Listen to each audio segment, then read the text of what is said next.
నమస్కారం ఘంటారావానికి స్వాగతం. ముందుగా ప్రధానాంశాలు.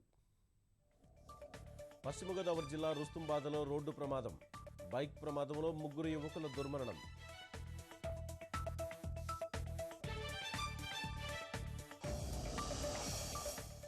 హైదరాబాద్ వనస్థలిపురంలో యువకుడి దారుణ హత్య. భార్య బంధువులపైనే పోలీసుల అనుమానం.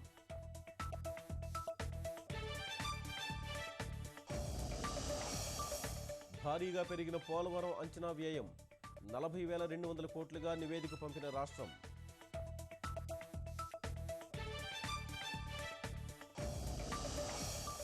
సార్క్ సమావేశాలు రద్దు. సంకేతాలిచ్చిన పాక్. హాజరు కాబోమన్న ఆఫ్ఘన్, బంగ్లాదేశ్, భూటాన్.